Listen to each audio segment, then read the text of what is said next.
Mississippi in the 1930s is strictly defined by Jim Crow, a legal system enforcing racial segregation. But beneath the heavy weight of that system, the end of these isolated dirt roads are already surviving a daily reality steeped in trauma and hardship. Which brings us to Smoke and Stack. They are identical twins.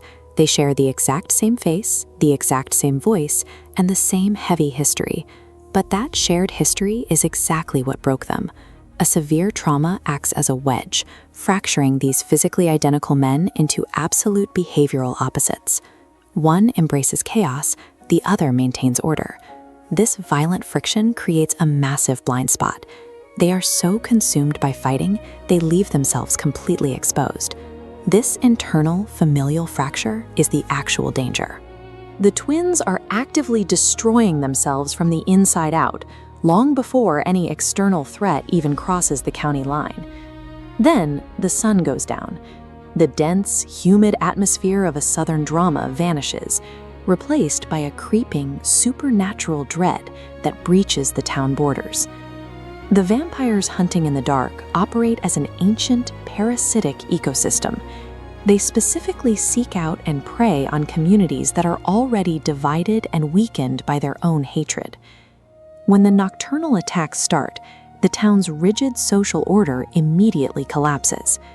The carefully maintained hierarchy of the 1930s South disintegrates into pure panic. The vampires do not care about segregation or class divides. When a creature is actively hunting you in the dark, human prejudices are rendered entirely meaningless. The survivors are forced into a brutal, binary choice. They either adapt to this terrifying new mythological reality, or they die clinging to the historical rules of a world that no longer exists. Before the massacre reaches them, the locals gather in a juke joint, an informal, rural establishment built for music, dancing, and drinking. Right now, it serves as the final, ignorant sanctuary of human joy. That joy is violently interrupted. The vampires tear through the walls, turning a crowded, vibrant dance floor into a chaotic bloodbath in seconds. The sanctuary falls, and then it burns. The catastrophic fire consumes the wooden structure, erasing the last physical safe haven these people had. But the fire and smoke reveal something else entirely. Hidden within the surreal destruction are the spirits of ancient ancestors, quietly observing the carnage from the periphery. Commanding this slaughter is Remick. Remick is the apex predator of the vampire hive, acting as the highly intelligent, driving force coordinating the assault on the town. With the juke joint reduced to ash, all lingering societal defenses are gone. The surviving humans are stripped of their comforts and reduced to raw, desperate survival instinct. The humans do not just hide. The remaining factions organize a desperate, highly tactical counteroffensive, fighting back with whatever weapons they can scavenge. They are joined by the Choctaw, a Native American people indigenous to the southeast. Here, they operate as an ancient, highly organized resistance force, explicitly trained to hunt these demons. Survival in this environment is incredibly visceral.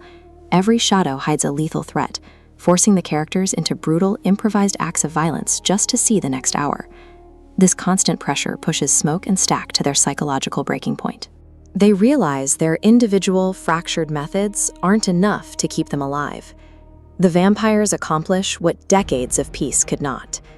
The sheer scale of the external threat forces the brothers to finally fuse their dual identities into a single, unified weapon. This unified front leads them to the dark riverbank for the final climax against Remick. The fight exacts a severe physical toll on both men, but the deep herder water serves a dual purpose, acting as a thematic baptism that physically washes away the sins of their divided past. To defeat Remick, Smoke and Stack lean into their exact physical symmetry. By moving and thinking as one identical unit, they create a tactical advantage the ancient predator cannot anticipate. When the violence stops, the brothers are deeply scarred and exhausted, but for the first time in their lives, they are entirely whole as a family unit. The dawn finally breaks over the water. It marks the definitive end of a long, lethal night and stands as a quiet symbol of their hard-fought survival. Sinners leverages the terror of a vampire siege to force a reckoning with actual historical trauma, proving that the most enduring survival tool is the unbreakable bond of family.